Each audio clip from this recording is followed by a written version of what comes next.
Hi, everybody, and welcome to Lesson 5.3, Maintaining Biodiversity. The content in this video is aligned to the third edition of Environmental Science for AP and is aligned to CED Units 9.8 through 9.10. Here's our content objective for this lesson. The health of a species is closely tied to its ecosystem, and minor environmental changes can have a large impact.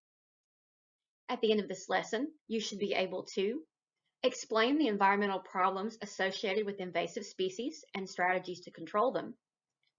Explain how species become endangered and strategies to combat the problem.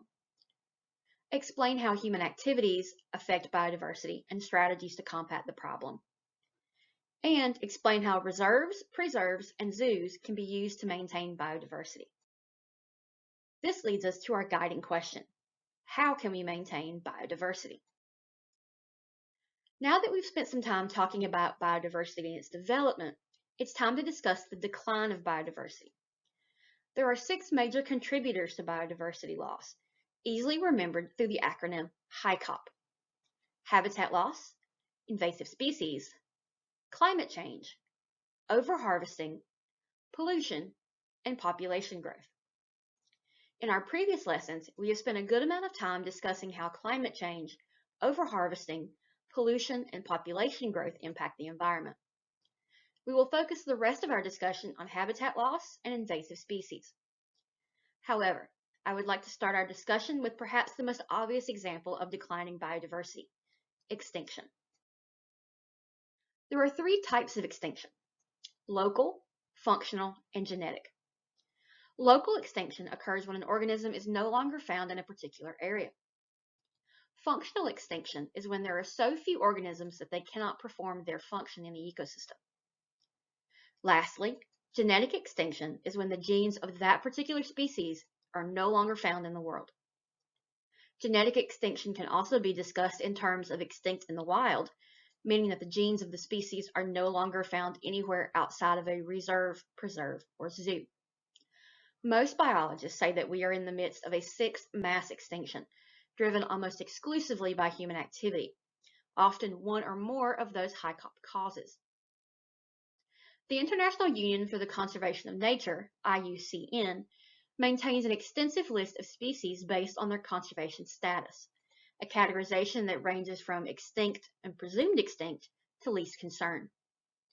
The most critical are listed on the IUCN Red List, which in its 2012 update included almost 64,000 species, and almost 2/3 of them are threatened, critical, or vulnerable.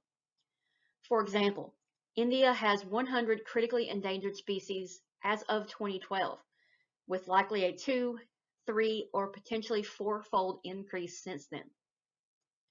Specialist and indicator species, such as amphibians and corals, are more likely to be threatened with extinction, with organisms with longer generation times being additionally concerning. Some scientists have proposed maintaining a biobank of DNA samples of a vast variety of organisms, but particularly those that are critically endangered or threatened. One example of this is the Svalbard Global Seed Vault in Norway, which has a current collection of 890,000 seeds with a capacity of up to 4.5 million. This seed bank allows for organisms to be reintroduced into their natural habitats if future conditions change in such a way as to make them threatened or extinct in the wild.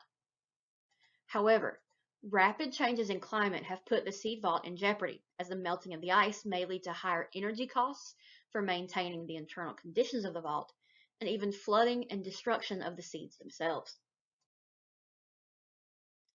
While habitat loss seems like it may be self-explanatory, there are 2 major issues associated with it that we need to discuss. These issues include habitat fragmentation and the edge effect.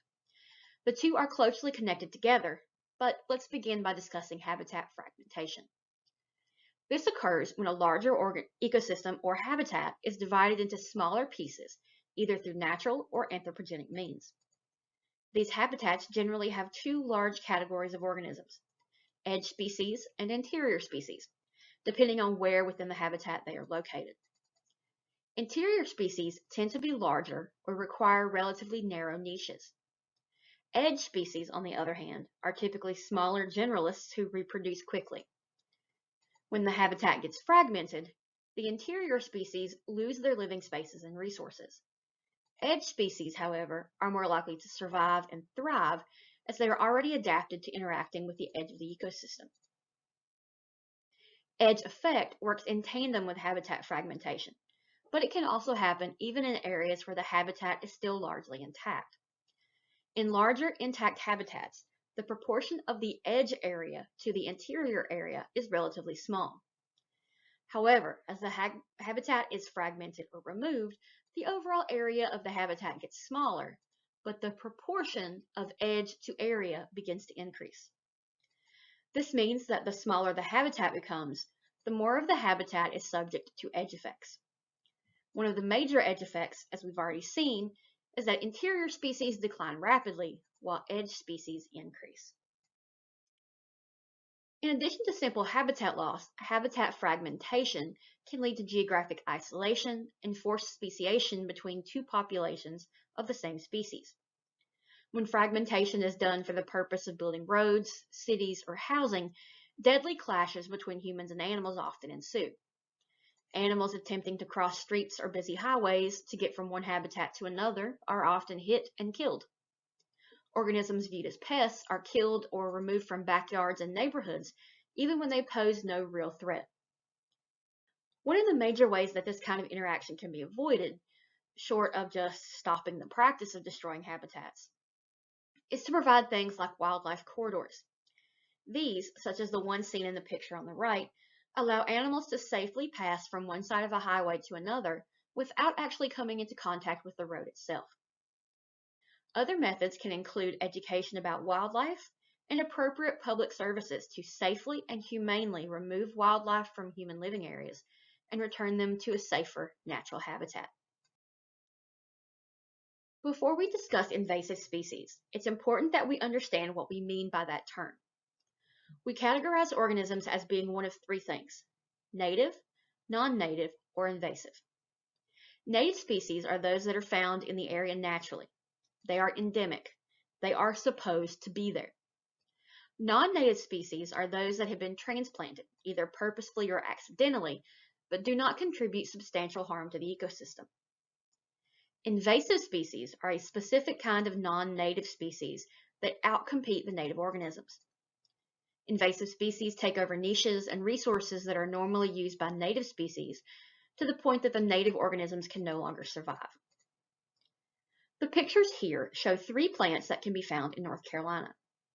Black-eyed Susans are native to the state and serve an important purpose in the ecosystem. Tartarian honeysuckle, while beautiful, is a non-native species. It is found in other states in the U.S., but doesn't necessarily pose any significant threat to the ecosystem. Kudzu, however, is a highly damaging invasive species throughout the South.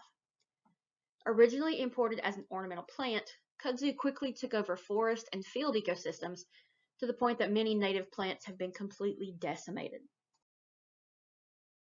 Here are several examples of invasive animals. Let's talk about them in detail.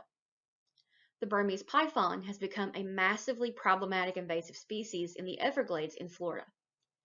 Originally introduced when people released their pet snakes into the wild, they have become an extensive and damaging problem. These snakes have been known to eat small pets and have been known to attack children. However, all known child deaths related to the snakes are due to pet pythons being starved by owners. The zebra mussel was likely introduced into the U.S. in the 1980s due to ballast discharge from European shipping freighters. The organism is prolific in the Great Lakes and has even spread as far south as the Mississippi River outlets. They are known to attach to any hard surface beneath the water and pose significant problems for boats, power plants, and people. They also encrust and kill native mussels and filter necessary algae from the water. The cane toad is indigenous to South America, but was introduced to Australia in 1935 to deal with a beetle pest that was destroying sugarcane fields.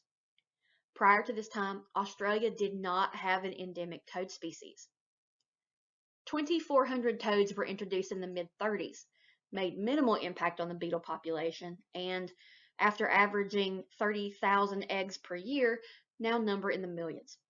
The toads are large, resilient, and toxic. It is not uncommon for pets to be found dead in the morning with a cane toad in their mouth. Lionfish are invasive species found along the coast of Florida.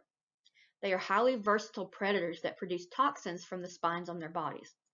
Quite literally, they will eat just about anything they come in contact with and heavily outcompete native fish.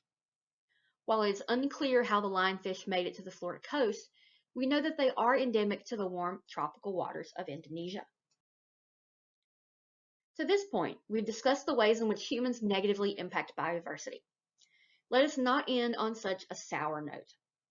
There are multiple ways in which humans can take action to protect biodiversity and endangered species. We typically talk about these actions in terms of whether they are taking place in the organism's natural habitat or in an artificial one. Nature preserves, reserves, and wildlife sanctuaries typically occur in an organism's natural habitat and are made of protected or secured areas. These can be fenced in, human managed, and heavily patrolled for intruders, such as some wildlife preserves in Africa for endangered species. Some sanctuaries, very few, and zoos are typically done in an artificial habitat. This is where the original conditions of life for the organism are replicated as closely as possible in a designated area. Typically, these locations allow human interactions with the animals, such as viewing in zoos. Let us be clear. Zoos can be good things, and they can be bad things. A zoo that is run with a focus on protecting and caring for the animals is one thing. One run for pure profit is another. Good, high-quality zoos are often accredited by the Association of Zoos and Aquariums. The North Carolina Zoo is one such program. Captive breeding is also an action that humans can take to help preserve organisms. In this process, captive organisms are encouraged to reproduce, either naturally or through artificial means, in order to maintain the population. While this can help to prevent a species from going extinct, it can lead to genetic problems due to inbreeding because of small gene pools. Let us end with a discussion of the major laws and regulations that work to protect biodiversity. The Marine Mammal Protection Act makes it illegal to kill any marine mammal in the U.S. or to import or export any body parts of that mammal. The Endangered Species Act identifies organisms as endangered and prohibits the destruction or disruption of their habitat of any species listed there. The Convention on International Trade in Endangered Species, CITES, prohibits the import, export, sale, or possession of identified organisms between signatory countries. The Lacey Act was passed in the early 1900s and prohibits the interstate trade of all illegally harvested plants and animals. It also addresses the trade of invasive, or as they call it, injurious species. And the Convention on Biological Diversity is an international treaty designed to help plan for the protecting of biodiversity globally. The following slide provides you with an opportunity to see how some of these ideas are connected together. Feel free to pause the video and explore the connections between these topics. Then, use the statements at the beginning to review.